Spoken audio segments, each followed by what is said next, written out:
మన TV channel చేసిన online opinion పోల్లో 3 హత్యలు జరిగినా ఇంతవరకు హంతకులను కనిపెట్టలేకపోవడం మన పోలీసుల అసమర్థతకు నిదర్శనమని 90% మంది ప్రేక్షకులు నిరసన తెలియజేస్తున్నారు.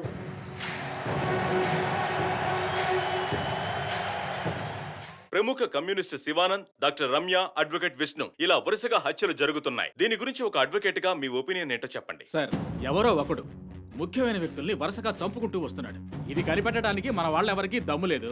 ఆవు అంటే స్కాట్లాండ్ అది మీరు ఒకరిని చెప్పగలరు? ఒక గ్యాంగ్ చేసిందని అనుకోవచ్చు కదా సార్. ఒక్కరో గ్యాంగో ఇప్పుడు ఆ విషయం అంత ముఖ్యమంటారా? లోకంలో ఉన్న సమస్యలే కాకుండా ఇదొక సమస్య. దీని గురించి అడుగుతుంటే పోలీస్ వాళ్ళు సరిగా సమాధానం చెప్పడం లేదు, అలాగే క్రైమ్ డిపార్ట్మెంట్ కూడా సరిగా స్పందించడం లేదు. మన ప్రభుత్వం అయితే పట్టించుకోవడమే మానేసింది. పేపర్ చదవాలంటేనే భయంగా ఉంది. మీరు చెప్పేది కరెక్టే, కానీ ఈ సోషల్ మీడియాలో ఈ ఫేస్బుక్, వాట్సాప్ అంటూ తరువాత ఇతన్నే హత్య చేయబోతున్నాడని వారి వారి ఇష్టానికి ఫోటోలు పంపుతూ ప్రతి ఒక్కరిని భయభ్రాంతులకు గురి చేస్తున్నారు. దీనికి మీరేమంటారు ప్రసన్న గారు?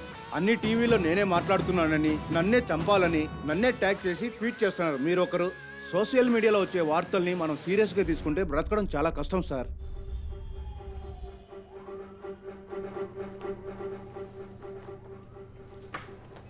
సో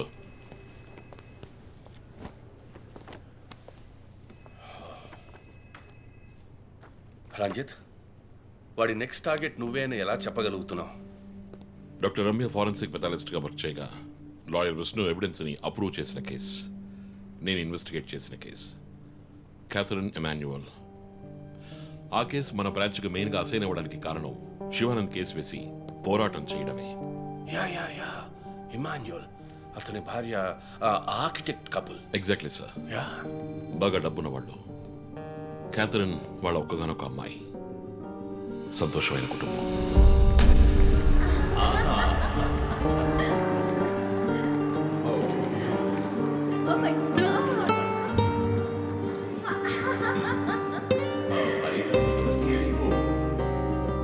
ఆ ఇంట్లో పనివాడు ఉండేవాడు, పేరు మరియదాసు. పనివాళ్ళ కాకుండా కుటుంబంలో ఒకటిగా కలిసిపోయాడు. వంట పని చేయడం, ఇంటి పని చేయడం, క్యాథరిన్ని స్కూల్కి డ్రాప్ చేయడం అన్నీ వాడే చూసుకునేవాడు.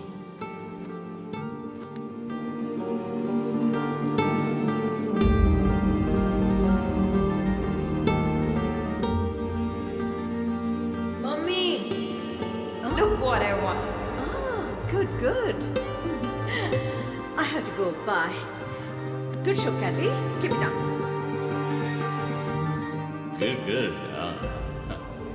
బాగా బిజీగా ఉన్న పేరెంట్స్ దగ్గర దక్కని ప్రేమ, అభిమానం క్యాథరిన్కి మరియదాస్ దగ్గర దక్కాయి.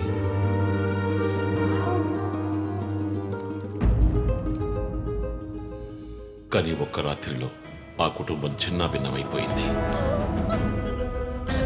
క్యాథరిన్ హత్యకు గురైంది. మరియదాసు పరారయ్యాడు. ఇంట్లో ఉన్న డబ్బు, నగలు దొంగిలించబడ్డాయి. పోలీసులు మరియదాసుని సస్పెక్ట్గా డిక్లేర్ చేసి కేసు ఫైల్ చేశారు. వారం అయినప్పటికీ మరియదాస్ ఆచూకీ తెలియనందువల్ల విక్టిమ్ని పూడ్చిపెట్టి కేసు క్లోజ్ చేశారు. 2 వారాలు అంతా సర్దుమణిగింది. కానీ ఈ కేసులో ఏదో మర్మం ఉంది, నిజమైన హంతకుడిని కనిపెట్టలేదు అని మీడియాలో వార్తలు ప్రసారం అయ్యాయి. ప్రజలు ధర్నాలు చేశారు. మరియదాస్ కుటుంబం శివానంద్ని మీట్ అయ్యి రిక్వెస్ట్ చేసినందువల్ల హైకోర్టులో ప్రజా ప్రయోజన వ్యాజ్యం వేసి కేసుని రీఓపెన్ చేయించారు. హైకోర్టు ఆర్డర్తో ఒక స్పెషల్ ఇన్వెస్టిగేషన్ టీం నా నాయకత్వంలో ఏర్పాటైంది. నేను క్యాథరిన్ బాడీని ఎగ్జ్యూమ్ చేసి రీపోస్ట్ మార్టంకి ఆర్డర్ చేశాను. కానీ కేసు సాల్వ్ చేయడానికి ముఖ్యమైన ఎవిడెన్స్ అయిన మర్డర్ వెపన్ మాకు దొరకలేదు. ఒకరోజు I got the breakthrough. Hello how are you? Fine. తీసుకోండి. No thanks. Can I go? Yeah, sure.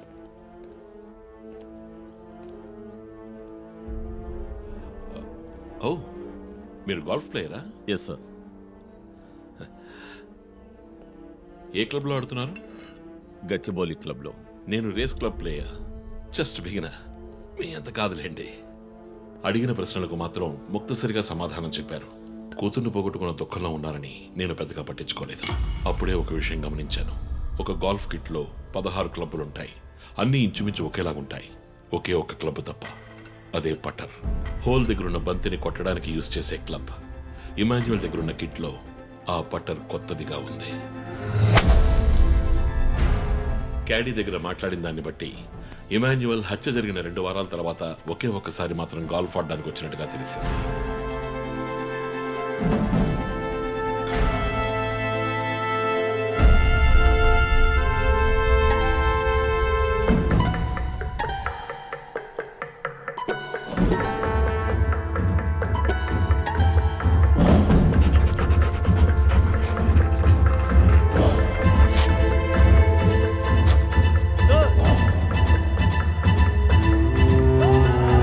అనుమానం వచ్చిన చోట తవ్వగా దొరికిన గాల్ఫ్ పటర్ మేక్ ఫింగర్ ప్రింట్స్ బట్టి చూస్తే అవి ఇమాన్యువల్ కి చెందిన మిస్సింగ్ పటర్గా తేలింది.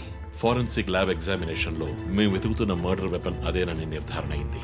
డిఎన్ఏ రిపోర్ట్ లో 2 ముఖ్యమైన ఆధారాలు దొరికాయి. ఫస్ట్, క్రైమ్ స్పాట్ లో క్యాథరిన్ మాత్రమే కాదు, మరియదాసు రక్తం కూడా ఉంది. సెకండ్లీ, దొరికిన గాల్ఫ్ పటర్ మీద ఉన్న బ్లడ్ ట్రేసెస్ మరియదాసువి. సో మరియదాసు మిస్ కాలేదు, మర్డర్ చేయబడ్డాడని కనిపెట్టాను. పెథాలజీ రిపోర్ట్ ప్రకారం ఆ అమ్మాయి చనిపోవడానికి ముందు సెక్స్ లో పాల్గొన్నట్టుగా కన్ఫర్మ్ అయింది. స్పర్మ్ డిపాజిట్ లో ఉన్న డిఎన్ఏ మరియదాసు డిఎన్ఏతో మ్యాచ్ అయింది. కేసు సాల్వ్ చేసేసాం.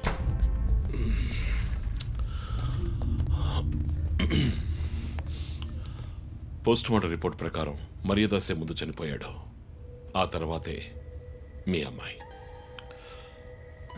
మీ ఇంటి సీసీటీవీ ఫుటేజ్ పరిశీలించి చూడగా అనుమానాస్పదంగా ఎవరూ లోపలికి రాలేదు. కానీ ముఖ్యంగా మరియదాసు డెడ్ బాడీ మీ ఫామ్ హౌస్ లో దొరికింది.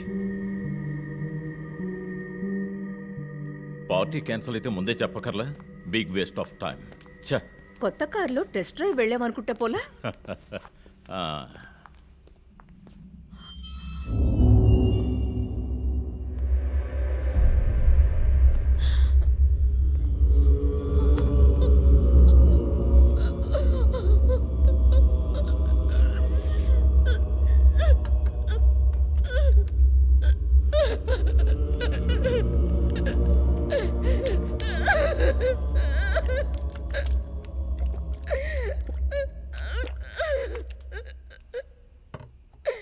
నన్ను క్షమించండమ్మా.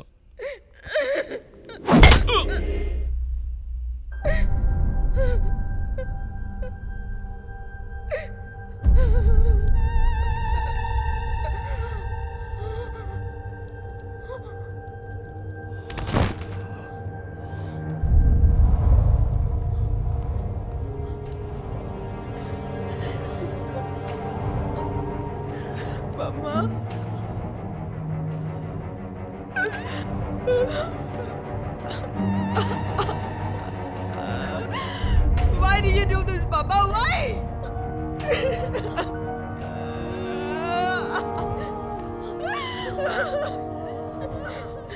నీకేం తక్కువ చేశాం కదా, నీకేమైనా పిచ్చి పట్టిందా?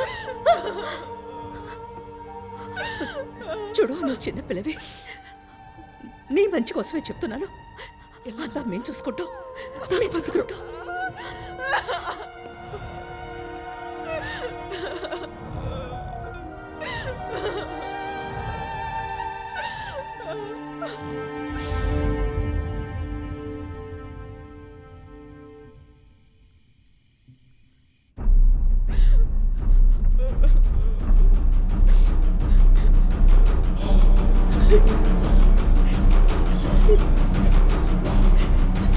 I'm gonna call the police. వద్దు. Mom, please leave me. వద్దు. Do something. Stop her. Kathy, Do పోలీసులు something. చెప్పొద్దు. Stop her. I told you to stop.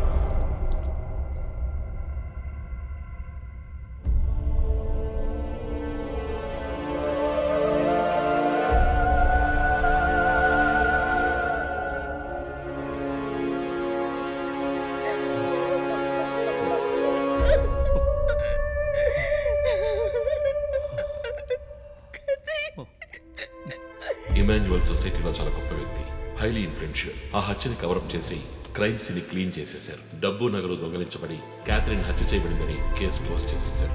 నేను ఇన్వెస్టిగేట్ చేసిన తర్వాతే నిజాలు బయటపడ్డాయి. సార్, ఒక తండ్రిగా నా పరిస్థితి ఆలోచించండి సార్. 16 ఏళ్ళు నిండని పిల్ల సార్. ఇంట్లో ఉన్న పని వాడితో కోపంలో ఆ పని చేశాను సార్. మరియదాస్ రేప్ చేసి చంపేశాడు. ఆ కోపంలో నేను వాడిని కొట్టి చంపేశాను. అలా మీరు రిపోర్ట్ మార్చి రాయండి సార్. ఆల్రెడీ నా కూతురు గురించి ఏమేమి రాస్తున్నారో తెలుసా మీకు? టీవీ ఆన్ చేయడానికి భయపడుతున్నావు. రోజు మీడియాలో నా కూతుర్ని చూపించి రేప్ చేసినట్టు ఎలాంటి ఎవిడెన్స్ లేదు. వాళ్ళిద్దరూ ఇష్టపడే అలా నడుచుకున్నారు. అటాప్సీ రిపోర్ట్ క్లియర్గా చెప్తోంది. మీరిద్దరూ కలిసి ఎవిడెన్స్ని సప్రెస్ చేశారు. డాక్టర్ రమ్యతో కూడా దీని గురించి మాట్లాడాను. ఆవిడ కలెక్ట్ చేసిన డిఎన్ఏ ఎవిడెన్స్ చాలు మిమ్మల్ని కన్విట్ చేయడానికి. నేను డిఎన్ఏ రిపోర్ట్ మార్చి రాయిస్తాను. నాకు కనెక్షన్స్ ఉన్నాయి. అది నాకు వదిలిపెట్టండి. ఆ శాంపుల్ని బట్టి రిపోర్ట్ మార్చి రాయండి. మీకు ఎంత డబ్బు కావాలన్నా ఇస్తాను. ఇండియాలో, విదేశాల్లో. జస్ట్ అకౌంట్ నెంబర్ చెప్పండి. సార్, మేమిద్దరం సిటీలో లీడింగ్ ఆర్కిటెక్ట్స్. మా రెప్యుటేషన్ ఏం కావాలి? అవమానం sir. We have done right. Yeah, we're done. You have to face the consequences. నా దగ్గరే దాచిపెట్టారు కదా సార్. చెప్పకూడని విషయాలన్నీ చెప్పి ఇలా ఇరుక్కున్నారే సార్.